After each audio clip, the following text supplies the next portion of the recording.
This video is going to cover zero and negative exponents. Let's go ahead and take a look. Now, before we dive into those zero and negative exponents, I want to talk about normal exponents. Remember, 3 to the 4th power would be having a base of 3 and multiplied together 4 times. So 3 times 3 times 3. 3 to the 3rd power would be 3 times 3 times 3. 3 to the 2nd power would be 3 times 3, and 3 to the 1st power is 3. Now, if I total all these values up, I get 81, 27, 9, and 3 is just equal to 3. What happens each time I decrease this exponent by 1? What pattern do I see? I see that, and it might be harder for you to tell with the bigger numbers, but I see that I'm dividing by 3. Every time I include one less exponent, I am dividing by 3. I'm undoing that multiplication. So what would happen if I were to continue that pattern downwards and divide by 3 again? Well, with my pattern with my exponents, decreasing my exponent by 1, that would bring me to 3 to the 0. 3 divided by 3 is 1. And this is going to happen no matter what exponent I choose. 2 to the 4th power, which is 2 times 2 times 2 times 2, is 16. 2 to the 3rd power, which is 2 times 2 times 2, is 8. 2 to the 2nd power, which is 2 times 2, is 4. 2 to the 1st power is 2. 2 to the 0th power, well, what pattern happens as I get rid of or decrease my exponent by 1?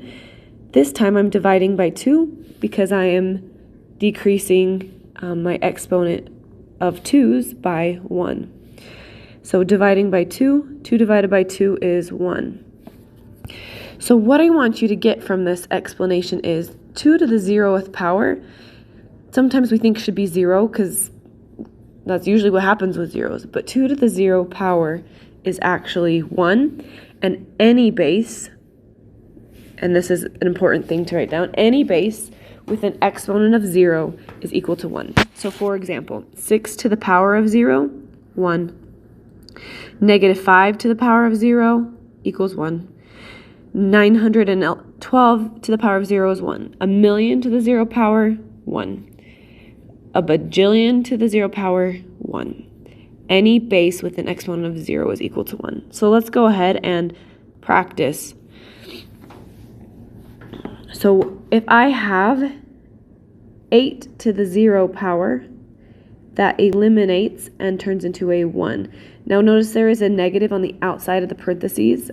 Something that is not inside the parentheses does not cancel out to 1. So this expression is equal to negative 1. All of this negative 2/3 is raised to the 0 power, so I get a 1. Just to kind of show that again, because negative 4 on this example is in the parentheses and it's being raised to the 0 power, that is just 1. I'm going to just pay attention to the parentheses to the 0 power, that is 1, and since there's a negative, my answer is negative 1. So what if I were to continue this pattern again and decrease the exponent one more time to give me negative 1? What do you think we would get? Now, 1 divided by 3, let's actually pull up a calculator and see what we get. 1 over, divided by 3 is 0.333 repeating, but I want to look at this as a fraction so I can recognize a pattern that's going to happen. 1/3. Okay, 1 divided by 3 is 1/3. As I continue this pattern, what I'm going to find is 3 to the negative 2nd power is 1/9 as I continue to divide by 3.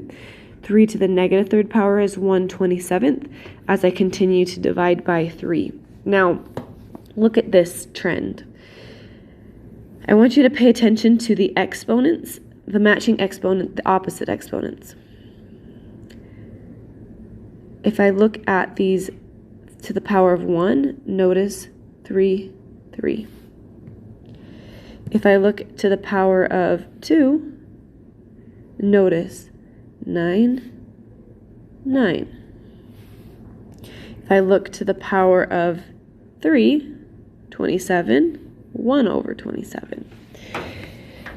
As I look at those matching exponents, I can see that they are the same except for one is positive and one is negative. So what does that negative exponent do? Well, notice none of these numbers are negative, so negative exponents don't make negative numbers. Negative exponents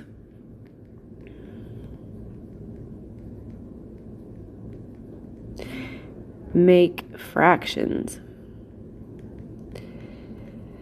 So negative exponents make fractions, or in other words, something you'll also find is they flip fractions if something already is a fraction. They either make fractions or they flip fractions. So here's my rule. If I have x to the negative somethingth power, I'm going to flip my fraction. I'm going to put a 1 on top, just like I had on all these other examples. 1 on top, and my base x stays the same, and it changes to the positive. So when I rewrite the expression, I make sure to use the positive exponent in the denominator. So 6 to the negative second power, put a 1 on the top, 6 to the positive second power. And I can simplify that. 6 times 6 is 36, so that simplifies to 1 over 36. 4 to the negative fifth power, hey, that negative exponent flips my fraction 1 over 4 to the fifth power, and I can simplify.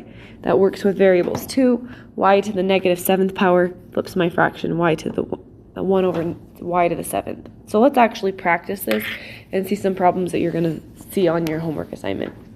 So what do I do with this negative exponent? Hey, well, remember, negatives make fractions, so I'm going to make my fraction bar. I'm going to write this on the bottom, but I'm going to use positive exponents. And what goes on top? If there's nothing remaining on top, I have to rewrite a 1. I do want to simplify this. 10 to the 8th power. If I type that into my calculator, I'm going to get 1 over, and I'm going to have 10 to the 8th power. Let's test to see what that is. 10 to the power of 8. And I have 1, 0, 0, 0, 0, 0, 0, 0, 0. So I have 8 zeros. 1, 2, 3, 4, 5, 6, 7, 8. Done. So let's try a different one. Rewrite this without using an exponent. So that negative exponent says, hey, make a fraction. Rewrite that same in the denominator. Notice I changed it from a negative exponent to a positive exponent, and I'm going to put a 1 on top. I'm going to simplify that. 3 to the 4th power is 3 to the power of 4 is 81. So what does my answer simplify to? 1 over 81. If I try that again, all right, well, what do I do if it's already a fraction? That seems a little difficult, but don't worry, it's going to work out okay. What I'm going to do is I'm going to take my fraction and I'm going to flip it. The 5 is going to go to the denominator. The 7 is going to go to the numerator. So sometimes if there's a fraction in my exponent, instead of just flipping to the bottom, it makes the reciprocal, flip-flops those sides of my fractions to the power of 2. It just gets rid of the negative. Now it says rewrite without the exponent. So when I raise something to the power of 2, that means everything in the exponent gets raised to the power of 2. So I'm going to 7 to the power of 2 and 5 to the power of 2, which simplifies to 49 over 25. Let's practice that again. Rewrite without an exponent. The negative exponent says, hey, flip your fraction. 7 goes on top. Now 8's on bottom to the power of 1. And everything in the exponent gets that power. 8 to the power of 1 and 7 to the power of 1 equals 7 over 8. rewrite this expression without using a negative exponent. Now, what I want you to notice on this problem is that there's not parentheses around the 6 and the n. So I'm not going to flip both of them. I'm only going to flip the n. The n is the only thing that is attached to that exponent. 6 is on its own. So when I go to rewrite my answer, I'm going to write it over here. I'm going to make my fraction bar. The only thing with the negative exponent is the n, so the n is the only thing that moves. The positive 2. Now I'm not going to write a 1 on top because I have something that's going to be left over. So 6 over n to the second power. And that is my final answer. Let's try one more. Rewrite the expression using a negative exponent. What do I do if the negative is inside the denominator? I'm going to do the reverse. The negative exponent flips the side of the fraction that my exponent is on. So I'm going to make my fraction bar.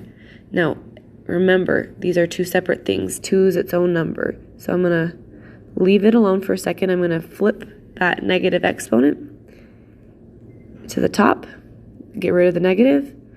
I can leave the 1 on top and the 2 on bottom, and if I simplified it, I don't have to write that 1. I can leave off that 1.